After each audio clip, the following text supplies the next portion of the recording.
nombre es Elizabeth Antonio Hernández y les explicaré el tema El paso del mito a la filosofía. Para dar un inicio a la filosofía es algo complicado, es como fijar una edad al universo. Pero históricamente se ha propuesto que el inicio de la filosofía es a partir del siglo VI a.C. La filosofía lo podemos interpretar como algo viejo, algo que sabe muchas cosas. Es decir, es como si fuera a decir, mi abuelita Panchita es viejita, ha de saber muchas cosas. Entonces, hay que recordar que la filosofía es una ciencia que reflexiona mucho para poder dar explicaciones acerca de muchas cosas en el mundo. Entonces, el hombre primitivo, en este caso, en esa época el hombre primitivo pues ha tenido preguntas acerca de todo lo que está a su alrededor. En este caso pues se centró mucho en las cosas, pues en los fenómenos naturales, que en este caso pues conocemos como la lluvia, el trueno, terremotos o etcétera.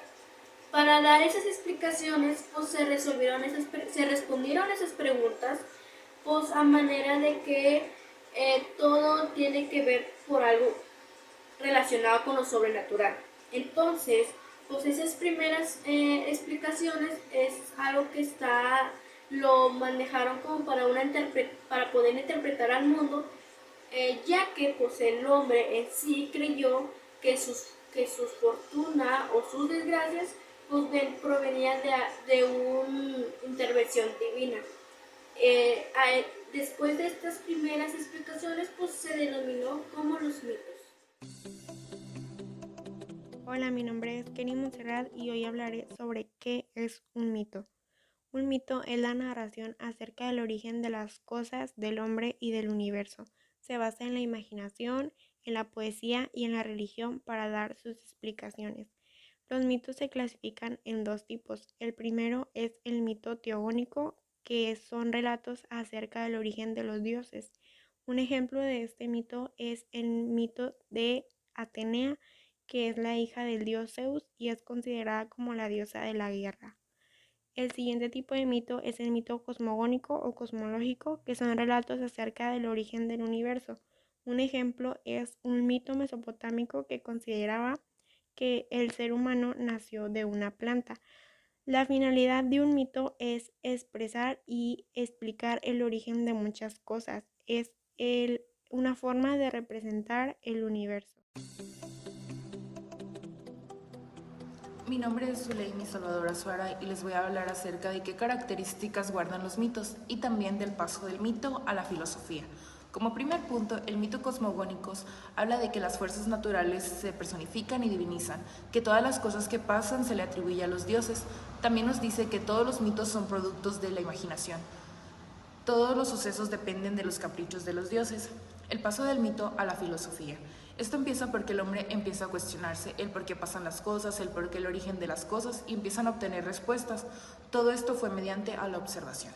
Como por ejemplo, en la cultura griega, Afrodita era la diosa del amor y la belleza. Esto decía que, por ejemplo, si una persona era muy guapa, decían que esto era gracias a Afrodita. En la cultura nórdica está Thor, que es el del trueno, el cielo y los relámpagos. Él tiene influencia sobre el clima. En náhuatl tenemos a Tezcatlipoca, que es el dios de la noche, de las estrellas, asociado con el mar y los 4 puntos cardenales.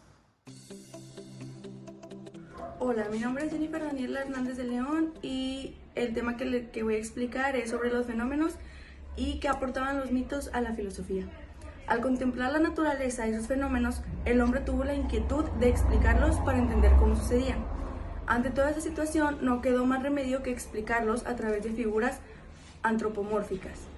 Estas poseían atributos y características particulares que actuaban arbitraria y caprichosamente en la naturaleza, ya sea para perjudicar o para beneficiar a la vida humana.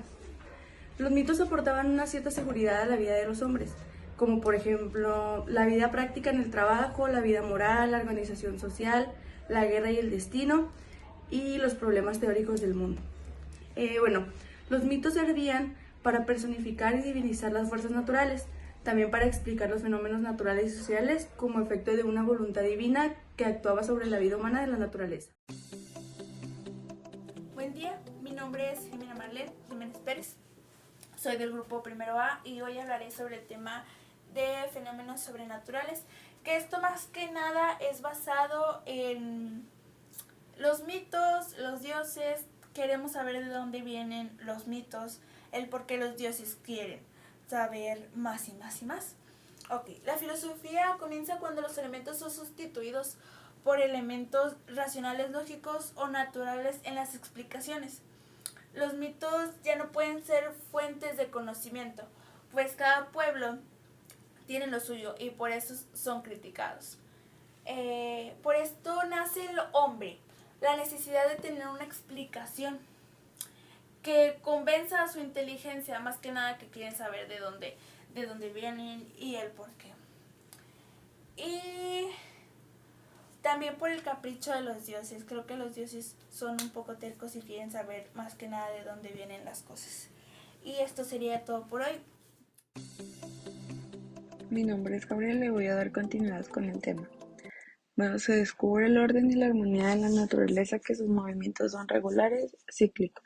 Después surge la idea de la esencia que explique el orden de la naturaleza. La esencia de algo es lo que permanece a pesar de los cambios de apariencia. Así todo el universo se reduce a uno o pocos elementos fundamentales, claves en toda la investigación racional. De ahí la búsqueda de los primeros principios de lo real. A partir de estas diferencias encontramos dos tipos de actitudes, la mítica y la filosófica. En la mítica el conocimiento se basa en los sentidos y en la filosófica la razón. El tipo de conocimiento que se genera en la mítica es imperfecta porque se da en la opinión y lo filosófico es perfecto porque se estudia la causa. La mítica se toma en cuenta en la apariencia y en las cosas de los fenómenos, y en la filosófica la realidad es tal como lo es y la mítica se expresa en un fenómeno